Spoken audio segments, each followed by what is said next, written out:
Hello, hi, Happy New Year. I know today is the 27th, sorry, but a Happy New Year is overdue, so that's why I'm just a little bit jolly. But I know I haven't done video in a long time, so I decided to jump on and just start because I've been putting it off. So see you in one bit.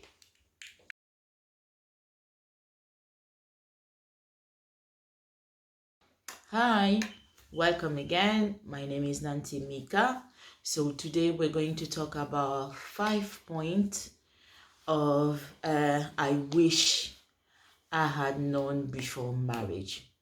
So just before we start, I started this video. I actually recorded a video the end of, I believe, November or something like that. I just wanted to do a video just looking back on our 10 years anniversary because that was last year. So I wanted just to have few points and then share it. But for some reason I couldn't edit the video. It was so hard for me to edit it with the bloopers and all that. So I said to myself, I won't be able to post this. So I've been trying. Oh, when people say doing YouTube is hard, it is hard. So I'm kind of learning. So hopefully this will go well. And then maybe you feel the same about the points that I will discuss in this video. So let's start with our first point. But just before going into our first point, I wanted just to kind of give you a little background about what I know of Congolese community when it comes to marriage.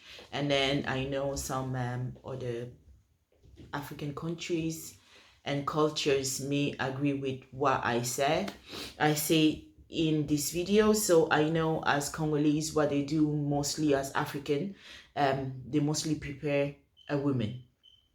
A woman is prepared for marriage since ever, like when the only thing we hear all the time, when you get married, when you grow up, when you have your kids, you'll be doing this. You need to learn how to cook, you need to learn how to clean your house, you need to learn how to walk.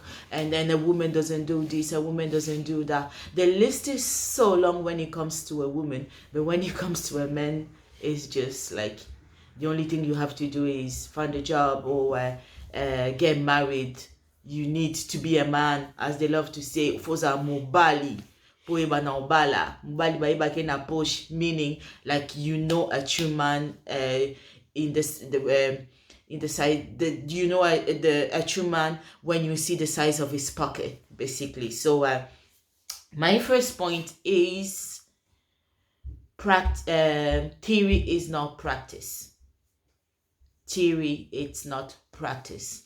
Although they give us so much advices as women that this we should do, but theory, it's not practice, because no two marriages are the same, because you may do things or learn things in your marriage that I will maybe never go through, and then vice versa. So there's things that I can say that, oh, when you get married, you will see this, you will see that, you will do this, you should do this, because each one of us, we differ in so many things. As being humans, we have different characters, we have different beliefs, and then we have different wants in what we want as a marriage. And I know for myself, like even though I got advices, I actually didn't really get advices, because apparently I was ready. I was ready for marriage already, so they didn't think I needed anything. So and then I made of my marriage what I thought and I know is best for me and my husband and our kids and overall our household. So the experience differs, as I said. And then some people find very hard sometimes to kind of have uh, that base, or kind of to come together, that have that common ground. Because as you know, when you're married, each one of us, we have different characters and different beliefs coming from our families. So when we're married, we bring the two, so we kind of have to mix the two together to make a perfect meal for us to eat per se. So as I say, theory, it's not practice. As you know, when you learn how to drive, what you learn while doing your provisional license, it's not what you see while they're teaching you actually how to drive on the road, like with cars passing by, with people beeping behind you, shouting at you, come on, come on. So it's different, because we can say that it will be perfect every single day. We have ups and downs, as any relationship out there in the world. So theory, it's not practice. Look at it. So second point, finance, as we love to say in our native language Lingala, mbongo, pecunia in the slang. So I know finance is a big thing out there. So in some marriages, they have so much trouble finding who will take care of what, who will take care of the finances, who will be, let's say, the finance manager. So in my marriage, I am the finance manager. So what we do, what he brings, and what we bring, what I bring, sorry, we just put it together, and then we pay our bills. We put money aside. We do anything that we need to do, like bill wise, putting away something just to have, we never know, for a rainy day. And then I know that money, it's a huge problem in so many marriages, because especially I'll talk about what I know, especially in our community, because obviously I'm from the community. So it's something that, no, a woman can take care of the money. If she takes care of the money, she'll be controlling you. And then excuse me, there, somebody just rang the bell, let me check. Okay, I'm back. So, and then I know that so many men think, oh no, it should be taking care of the finances, but sometimes you don't know that you can't really take care of your finances better than maybe your wife or your husband. So between the two of you, just need to find out, like, who is better in managing money in the house, the finances, paying the bills on time, putting money aside, and then just finding that common ground is something that both of you have to take care of. So point 3, communication. Go solo, as we say. Communication or dialogue, it's, I don't know, it's very important in a relationship. If there's no communication, I don't know how two people can be in a relationship.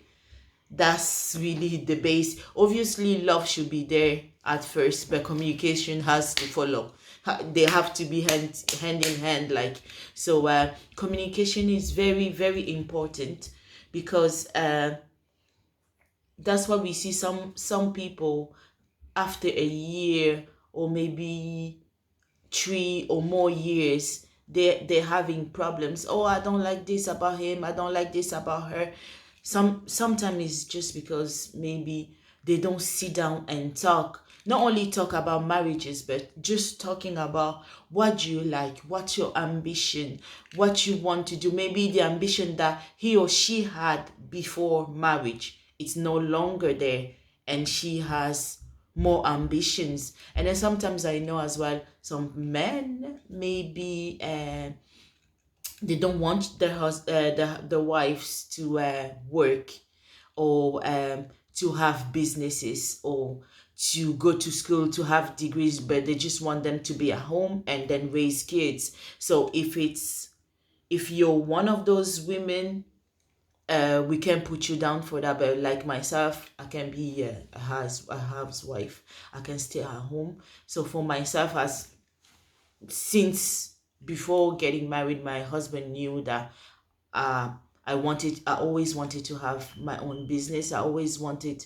to do more for myself, like being business wise, uh, helping others, empowering women. So that's something I hold dear to myself. And then for my husband as well, I know that he loves to work as well. He wants to do so much as well, empower other people spiritually.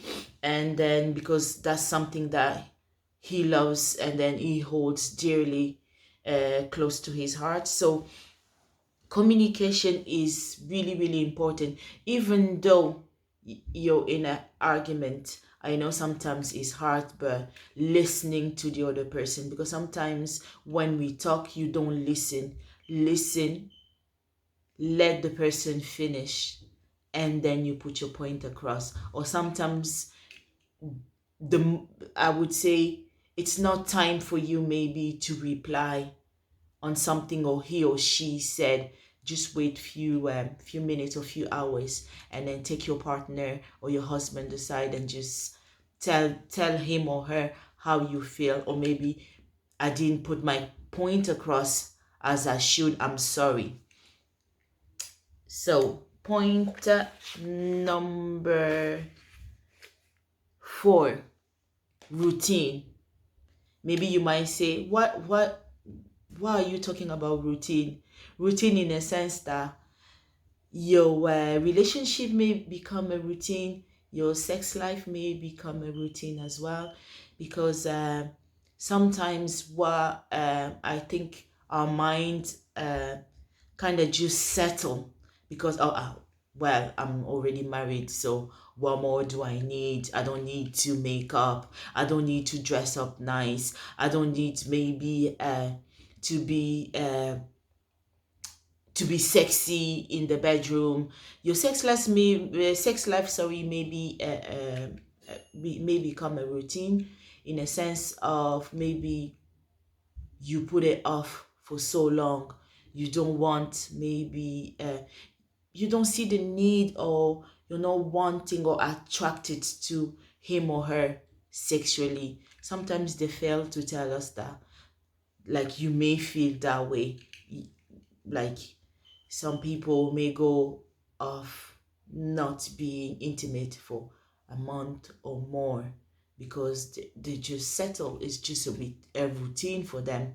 They don't see the need of doing it anymore. They don't see the need of, or maybe of going out, uh, dating again. Because sometimes, because we're married, we say, oh, we're married, I have her already, or I have him already, so that's enough. But sometimes we forget that we can't stop dating in marriage, because we need our alone time, we need our getaway, we need maybe even just in the house, as we say, Netflix and chill. So just a glass of wine, or maybe a glass of juice or water if you're into water, and then make a nice dinner at home, just to have a conversation, how you're feeling, even just going back on like the year or the month. What do you think of our marriage this month? What do you think of me? What do you think I should do better? What do you think of this and that? What do you think that we should do with our kids? How should we raise our kids? Like myself, I have teenagers as children. So my first is 19, and my second, my first will be 19, and my second will be 18. So raising them when they were young is different for compared to raising them now. So what we do is mostly we have dialogues about things we should do, their curfew, um, what we should allow them do, because they're growing, like they're becoming slowly men and women. And my last point will be on having babies.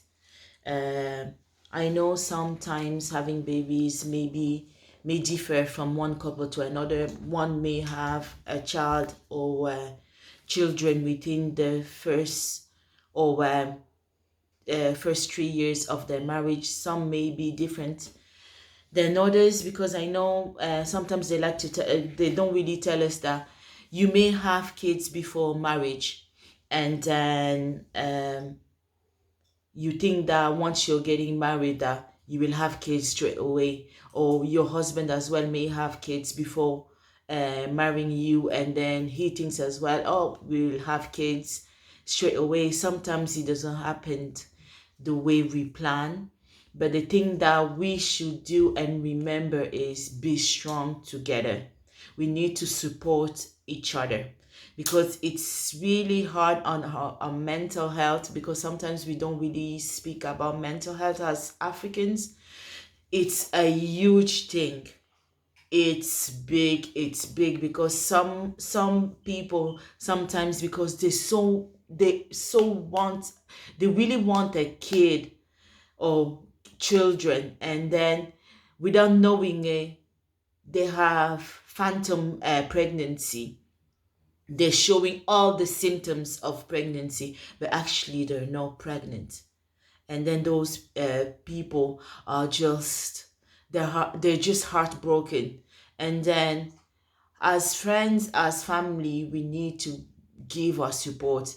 And there is one thing I hate about our community is asking, oh, you've been married for a year, you've been married for 3 years, 5 years.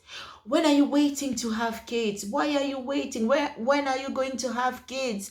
Blah, blah, blah. Without knowing that those people have been trying. Without knowing that those people have maybe problems.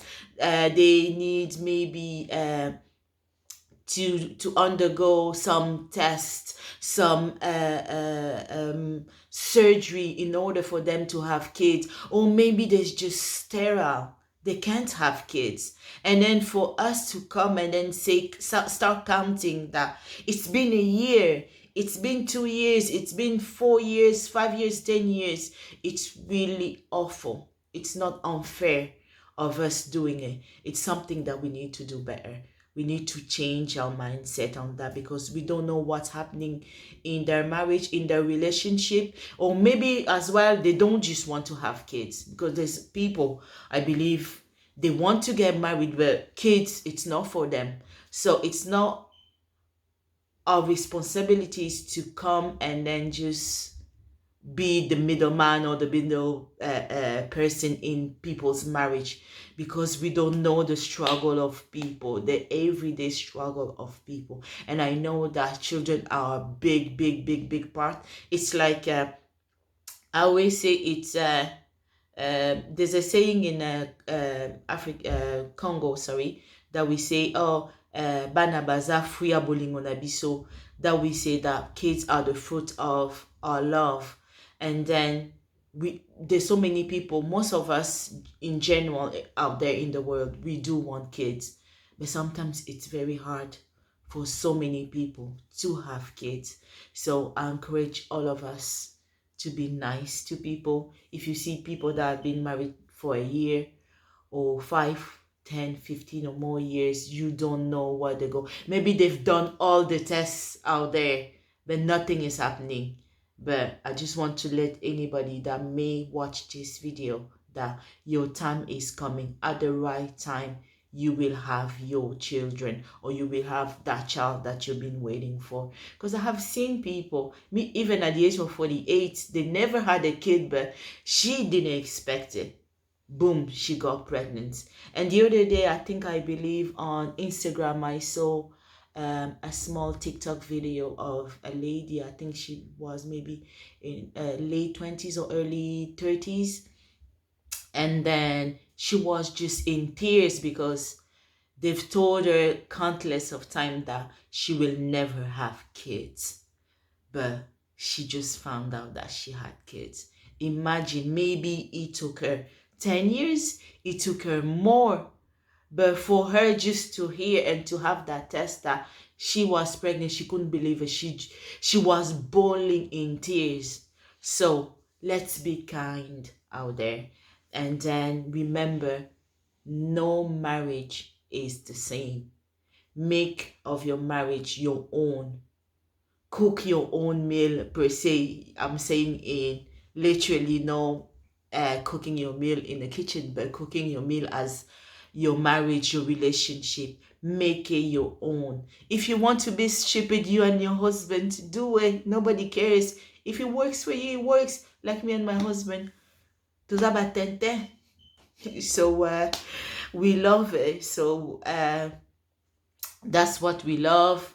We love communicating. We tozaba zoba. So and then what else do we love? We love spending time together. I know maybe it might be something that you're into. We love having family meetings. Our kids as well. Our kids call us sometimes by our first name. It doesn't bother us because we know they know who we are. We like cooking together, and I don't like going shopping with my husband because he can take 2 or 3 hours with me shopping. And then so that's why we love. I'm the financial manager. Is the CEO. I'm the neck. So I'm the glue that holds the family together. So make of your marriage your own thing. No two marriages are the same. I hope this video was helpful to some of you. And then if you want more video like this, please comment down on the comment section below. And then I will see you next time for new video. And then let me know what you want me to do next, because I'm new to this thing, so I don't know what to do. Because I love fashion, I love women empowerment, I love business, and I love talking about the motherland, especially Congo, where I'm from. So see you next time. Oh, don't forget to subscribe, give me a thumbs up if you liked the video, and then share. And then don't forget to follow me on my Instagram at Nancy Mika. See you next time. Peace.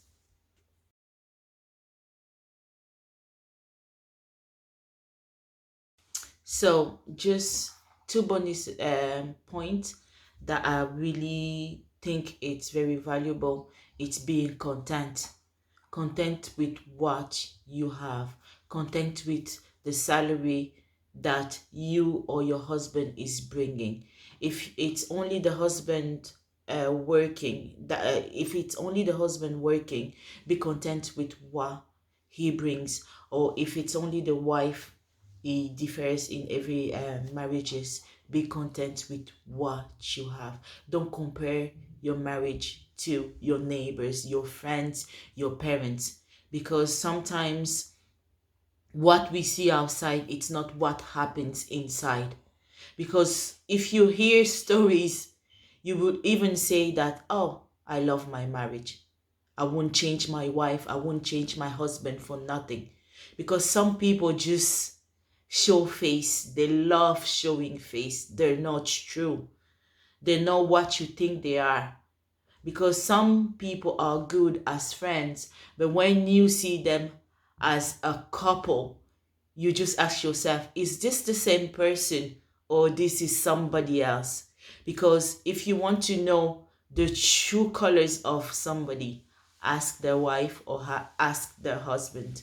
You will know. So let's be content with what we have in life.